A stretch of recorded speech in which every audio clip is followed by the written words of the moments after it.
Pengamat heran Mahfud MD akui kasus korupsi di era Jokowi melebihi Orba. Pengamat heran Mahfud MD akui kasus korupsi di era Jokowi melebihi Orba. Lah, kan Bapak kan Pak Mahfud kan menterinya gimana sih? Kan ini apa beliau kan ngikutin jejak Pak Jokowi mungkin ya. Kaget gitu kan. Ya kaget gitu.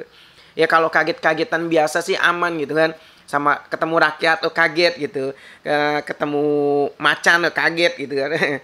Ketemu burung hantu kaget juga.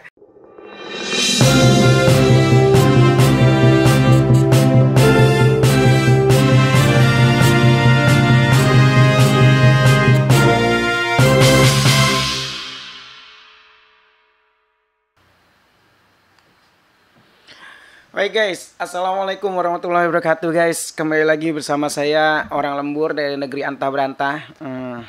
Dikarenakan hari ini agak cerah ya, tapi suara saya udah serak-serak basah nih gara-gara RKUHP nih. Udah banyak ya, taulah sumbang-sumbang gitu kan. Sumbangan maksudnya, udah banyak sumbangan, tambah-tambahan gitu ya. Suara sumbang gitu ya, masuk-masuk ke HP.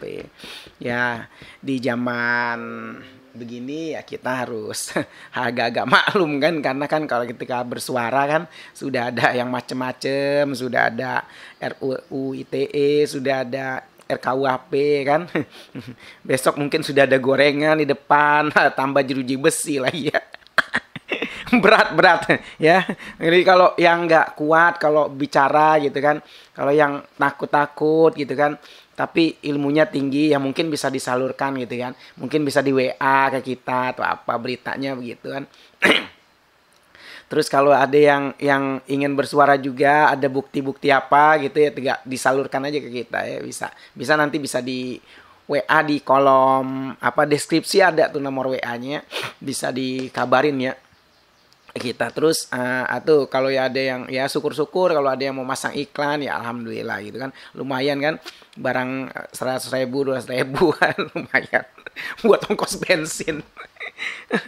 Baik guys, kita coba kulik-kulik kembali soal kasus korupsi ini ya. Kasus korupsi ini kan memang udah super keren ya di zaman ini ya. Mana penjaranya keren-keren gitu maksudnya kan, maksud saya kan keren ya penjaranya, orang-orangnya keren-keren gitu. Jangan ngomongnya aneh-aneh ntar kena RKUHP gitu kan. Udah agak kepleset ngomong nih. Jadi yang keren-keren itu adalah ya koruptor gitu kan. Begitu ya, korupsi harga 100 miliar gitu kan ya, cincai-cincai masuk penjara ya paling berapa tahun, sebulan 2 bulan juga bisa mungkin kan ya, mungkin yang maling ayam mungkin sebulan 2 bulan. Ya koruptor ya setahun 2 tahun ya, ntar berkelakuan baik ya ala gimana lah ya, cowboy gitu kan. Ya mungkin bisa juga nanti kebanyakan baca buku agama gitu kan, baca buku ustadz apa wah kelakuannya sudah baik, udah bagus ya, bisa udah bisa dilepaskan, bebaskan, pulang-pulang udah rekening udah numpuk ya, udah penuh gitu 50 miliar gitu kan, lumayan. Asik itu. Nah, investasi yang luar biasa ya. Kalau di dalam ruangan penjaranya mungkin ya beda ya sama yang mali ayam ya. Mungkin ya kejeduk di pinggiran gitu kan. Pas masuk aja udah, woi lu sono lo gitu. Mungkin seperti itu ya. Jadi udah sesak napas masuk aja gitu kan. Nah, kalau koruptor kan beda gitu kan. Udah disidak Mbak Nana ya, Nata Natswa ya. Mbak Natswa Shihab ya. Nah, itu keren-keren ya, ada buku, ada perpustakaan sendiri ya mungkin ya. Jadi ya itulah fenomena terjadi gitu ya. Nah, beda kalau kalau nggak salah tuh di Australia juga pernah ada itu sampai penjara kayak seperti kayak hotel gitu ya. Ada itu kalau nggak salah tuh. Nanti bisa dilampilkan. Kalau nggak ada ya saya cut ini bicaranya gitu. Nah, jadi ini ada berita guys dari Profesor Mahfud MD ya. Profesor Mahfud MD ini memang fenomenal ya. dulu beberapa lawyer pernah sempat mau mendatangi beliau ya, terkait soal khilafah ya. Udah sampai berikan surat segala macam, terus mungkin ya membuat statement pernyataan di depan gedung beliau ya, sampai sekarang juga nggak ada tanggapannya. Nah, ini lucu juga. Coba saya bacain ya dari Democracy.id ya. Pengamat heran Mahfud MD akui kasus korupsi di era Jokowi melebihi Orba. Pengamat heran Mahfud MD akui kasus korupsi di era Jokowi melebihi Orba. Lah, kan Pak Mahfud kan menterinya, gimana sih? Kan ini beliau kan ngikutin jejak Pak Jokowi mungkin ya. Kaget gitu kan. Ya kaget gitu. Ya kalau kaget-kagetan biasa sih aman gitu kan. Sama ketemu rakyat kaget gitu, ketemu macan kaget gitu kan, ketemu burung hantu kaget juga. Berat kalau kayak gitu ya. Baik, lanjut. Pengamat politik dan pakar hukum tata negara Refli Harun mengaku heran. Bang Refli ini mengaku heran ya, mengetahui pernyataan terbuka Menteri Koordinator Bidang Politik, Hukum dan Keamanan Mahfud MD soal maraknya kasus korupsi. Seperti diketahui sejumlah kesempatan Mahfud MD, ini Mahfud MD. Seperti diketahui di sejumlah kesempatan Mahfud MD memang sempat menyebut secara terang bahwa korupsi di Indonesia saat ini jauh lebih gila dibandingkan era Orde Baru.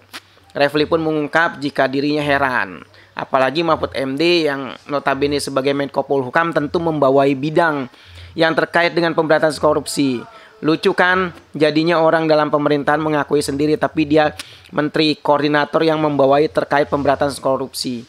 Paling tidak mengkoordinasi kepolisian, kejaksaan walaupun BIN sekarang berada di bawah presiden langsung ya.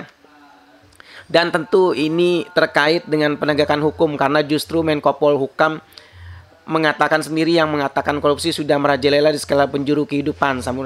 Ini kalau kita bicara korupsi itu banyak gangguan ya. Entah ada yang dangdutan, entah ada yang ngedance, entah ada yang Koreaan gitu ya. Arab maklum. Jadi kalau kita mau bicara serius tentang pemberantasan korupsi itu ya tahu sendiri kan.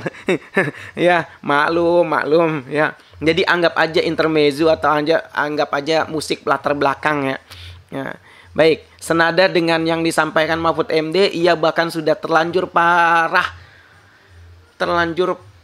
patah arah dengan proses penegakan hukum di Indonesia ya. Jadi agak terlanjur kecewa ya.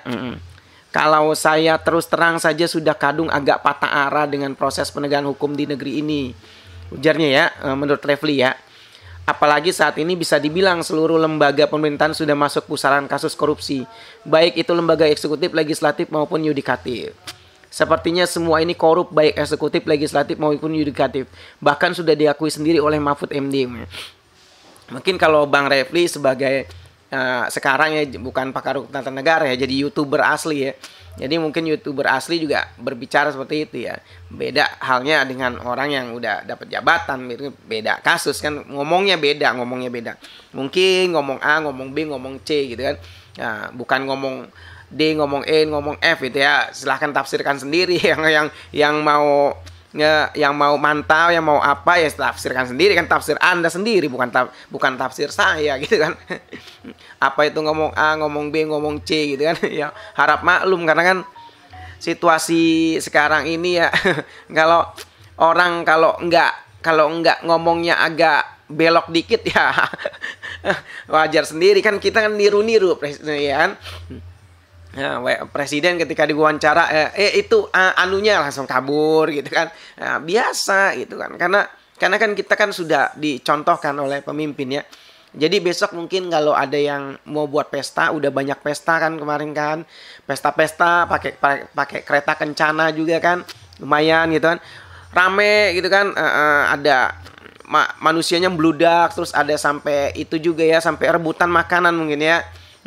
Karena mungkin di rumah juga kosong kan ya. Nah, jadi harap maklum gitu kan.